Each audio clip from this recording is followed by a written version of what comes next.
Hey guys, happy Monday. I hope you all had a great weekend. This month I've been reading some women history books, but this Wednesday is one of my favorite holidays, St. Patrick's Day.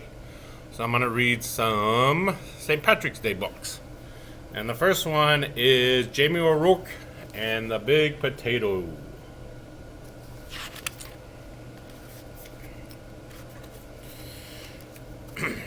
Jamie O'Rourke was the laziest man in all of Ireland.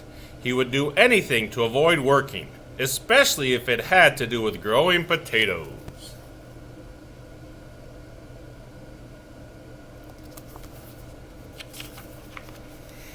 Jamie O'Rourke, his wife Eileen, would say, "We'll have nothing to eat this winter if you don't go out and dig up the pratties." "Oh, the saints preserve us," Jamie would whine. "Me back's as sore as can be. Sure as I'm telling you, wife, you'll have to dig them up yourself. I'll break in two if so much as get out of this bed." So Eileen, who had done all the planting and watering and weeding anyhow, would go out to the tiny garden and dig up the smallest potatoes in Ireland. All because Jamie was too lazy to dig a larger garden and had no money to buy good potato seed.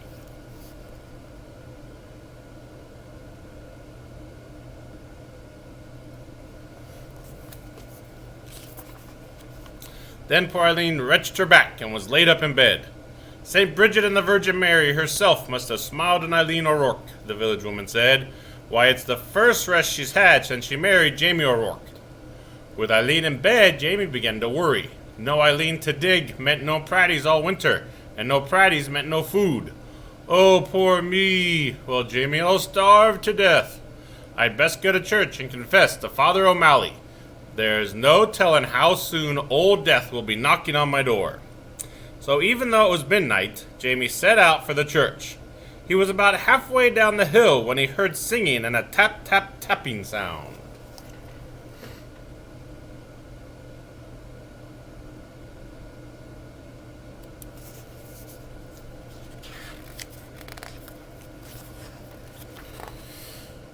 "Sure, and I wouldn't be knowing," Jamie whispered, "but I swear it's a leprechaun."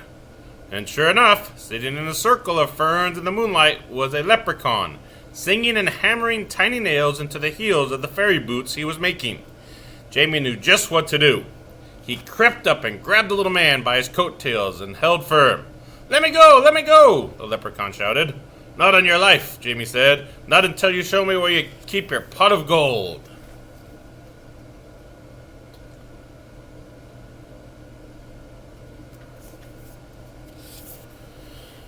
Now everyone in Ireland knows that leprechauns make boots and dancing shoes for the fairies, who pay them with gold. And everyone knows that if you catch a leprechaun, he'll pay for his freedom with his pot of gold. But this leprechaun was cleverer than most. "Oh, please, Mr. Mortal Man," he pleaded. "I'm just starting out making fairy shoes, and I only have 1 or 2 pieces of gold in my pot. Won't you take a wish instead?" "Why, what would I wish for?" Jamie asked. "Me who's about to die of starvation because my wife is sick in bed and can't dig the pratties for the winter. And they're such puny pratties anyhow." "Well," said the leprechaun, reaching into his pocket, "you could wish for the biggest pratty in the world. It would last all winter, and you wouldn't have to do anything more than plant the seed, water it, and wait."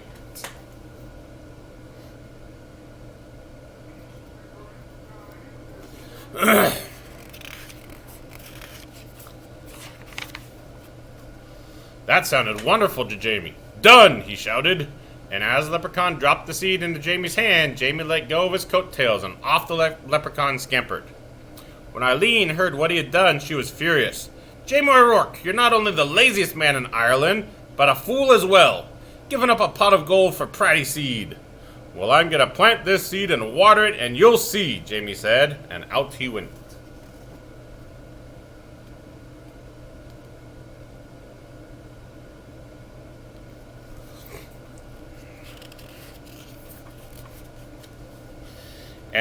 And faith, Eileen did see.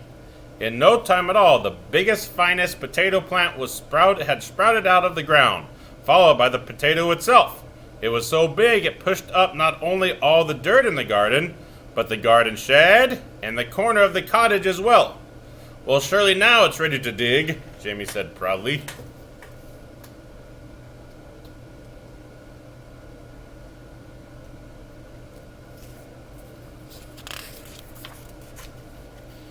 He hoed all around it, but he couldn't dig that Pratty out of the ground. He got a beam and a big rock and tried to pry it out. He pushed and he pushed, but it wouldn't budge. As he was pondering what to do, his neighbor passed by on his way to the village. He couldn't believe his eyes. He couldn't wait to tell everyone in the village what he had seen. And before you knew it, the hill up to Jamie's was filled with villagers coming to see the big potato.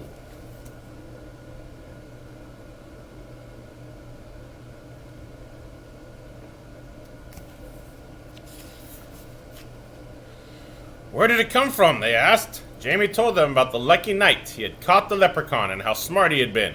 Why, anyone could have gotten a pot of gold, he bragged, but the biggest Pratty in the world, well, that took some doing. However did you outsmart a leprechaun? They all asked at once. Jamie hesitated and scratched his head. Well, we'll help you dig up the Pratty, Jamie, if you can tell us how you did it. And they grabbed shovels and hoes and started to dig.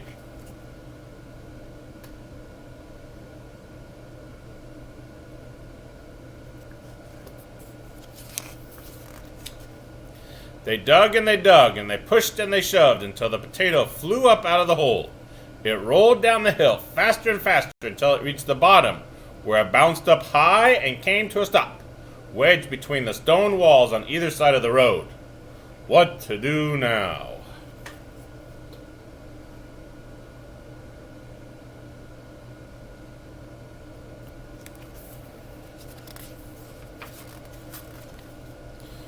That Pratty is so big that no one, no cart, nothing can get by it, the constable complained to Father O'Malley. How's a body to get in and out of the village? What shall we do? The villagers wailed. Then they all looked at Jamie and said, It's your Pratty. You'll have to move it out of our way. Well, Eileen spoke up. There's more than enough Pratty for everyone. Why don't you all take some?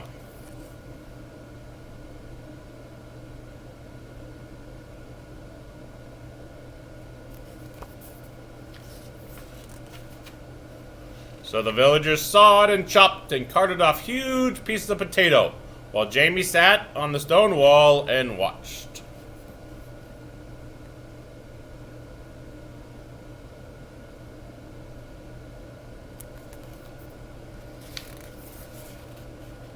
All winter long, everyone had potato to eat, and eat, and eat, until no one wanted to see or hear of potato again.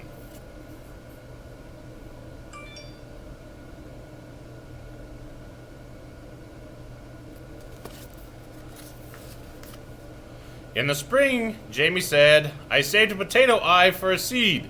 It's just about time to plant it. Oh no, the villagers all cried. If you promise not to plant it, Jamie, we'll promise before St. Patrick and all the saints to see that you and Eileen always have plenty to cook and eat. We don't want another giant Pratty around here. Jamie smiled and agreed. What a perfect life for a lazy man. And so you see, darling Eileen, Jamie told her, I wasn't such a fool with a leprechaun after all. And Eileen had to admit that Jamie O'Rourke was right.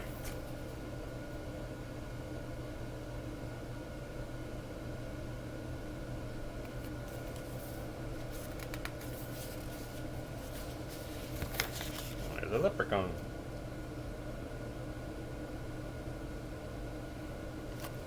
So, I hope you enjoyed that book. Have a great week. I will see you later. Bye.